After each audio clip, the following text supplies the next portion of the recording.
parents didn't know how to say it to me, so they said that cats are aliens, and if you keep one as a pet, it's like an intergalactic crime. It makes sense because all of my friends' cats have a lot of rage. I can feel that they don't want to be enslaved, and I really don't want to stand in the way of their plan, whatever that is. For example, my friend Laura has a cat, and every time before we enter her house, she warns everyone that her cat might attack. It scared me in the mirror. And that we shouldn't approach the cat or talk to the cat or piss off the cat. But whenever Laura would come to school and have scratches around her body, she would always say that it was her fault that it happened, and that she provoked him, and that she shouldn't have done that, and that he's just playing. But I'm a psychologist, so I'm always telling her to break up with him. Like, break up with the alien.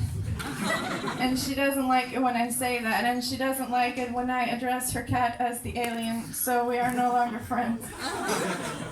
I'm getting my performance filmed, so Laura, if you're out there, I'm sorry. Take me back. I know your cat has a name, and it's a girl actually, it's Martha. And it's not because I'm trying to be homophobic, but just please break up with her.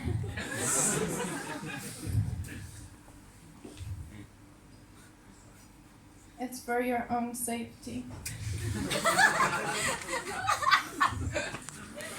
I am scared of many things, but I never wanted to go to a psychologist because I am one.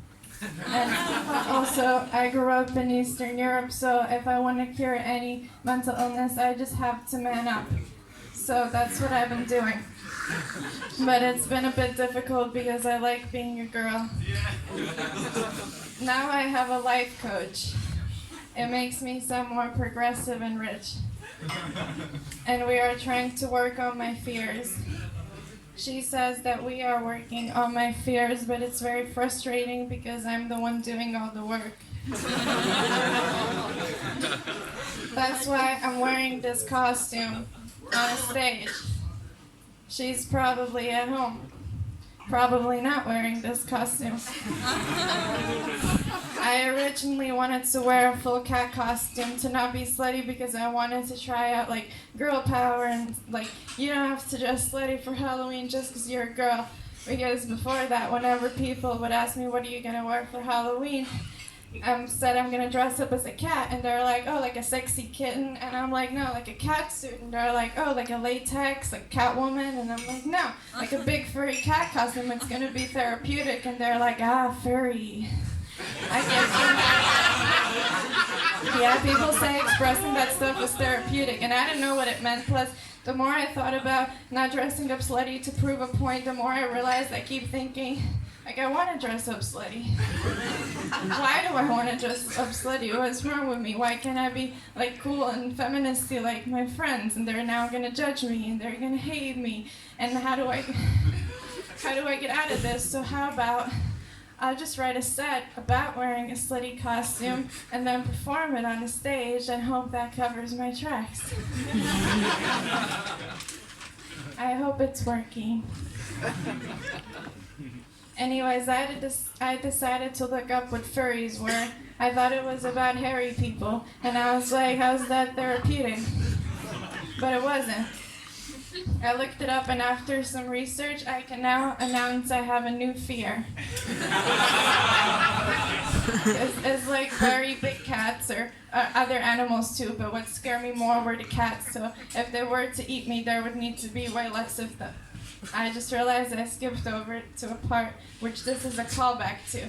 So I'm going to say that now. So I had a dream once that I was going home from my train and I saw a cat in front of me. So I was like, all right, I'm just going to not go home. I'll go back. So I turned around, but there were 2 cats there, and then there were 3, and then 4, and then 5, and then 6, and then 7, and then one of them meowed attack. And then it was probably Martha, and then they all like came on me and started eating me, and then I saw my soul leave my body, and then I floated to my funeral, and I saw my mom crying, and I was like, Mom, please don't cry, I'm right here. And then I tried to hug her, but I was a ghost, so it went through her.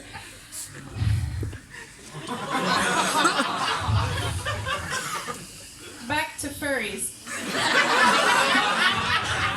I don't want to make it sound like I'm making fun of people that dress up in order to have sex or, well, be friends, or I didn't really do that much research on furries. I don't know if it's sexual or not, but I'm assuming it is because most things are. And I don't want to shame anybody based on what they like, especially because recently I read on on BuzzFeed that now it is cool to be kinky. So most of you probably are, or at least you say that you are. And my friend has had many bad experiences because of people like you. She's had many times where the guy's like, what are you into? And she's like, oh, I'm pretty kinky. And he's like, me too, let's talk about it. And she's like, well, I like being objectified, for example. And he's like, oh yeah, I can make your dreams come true. But then they meet and go to his house, and then he leans in to kiss her, but she turns away, gets down on all fours, and explains that before they do anything physical, she needs to be a table for at least 45 minutes. Then suddenly the guy thinks it's weird and tells her to leave. And that's a true story. I'm sharing this to raise awareness. And according to what I've learned in psychology, there is pleasure in fear, so maybe this furry thing would open new doors for me if I tried.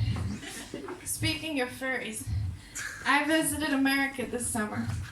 For some reason, I didn't get along with most girls there, so if you're American and you're a girl and you're here, I'm sorry, we probably can't be friends. It was very disappointing to find this out because my whole life I've been learning English in this accent because I hope that one day I could move here and just blend in. But as soon as they heard I'm from Latvia, well, I didn't know what Latvia was, but then I told them that it's in Europe, and they asked me a lot of questions, like, why are you here, and why do you know how to speak English, and do you have watermelon in your country? And I was like, what? And she's like, oh, sorry, I don't know some stuff. I was a crack baby. And it was cool because it's like one of those things that you see in movies, and I know what crack babies are. I always wish that I was one because I want to be famous, and in order to get famous, you need to have a sad backstory for the TV show and for the karma. And I felt like being the crack baby is the perfect balance of like badass and cool, but also kind of harmless at the same time. It's because my ascendant is Leo, but then my moon is in Taurus, and Leo is like fire, and then the Taurus is like earth, so I need the balance of like fire. Okay, you're not getting this? But now that I actually met one like crack baby, it was weird. I felt like a fraud, but I also admired her. I didn't know what to say, so I just told her, dude, that's a gangster, I'm very jealous. And she's like, what? And I was like, oh, I mean, because that's my rapper backstory. And she's like, you're what? And I was like, what's my fame thing? And she's like, right, Europeans are weird. Because I didn't have many good experiences in America, I was starting to doubt whether I want to keep up my relationship with my American boyfriend. I was like, do I want the green card that bad? I don't like big cities. I like immigrants, like I am an immigrant. And I don't like guns. But maybe I should start liking guns because I'm trying to be a rapper. So I think I'm gonna go do that.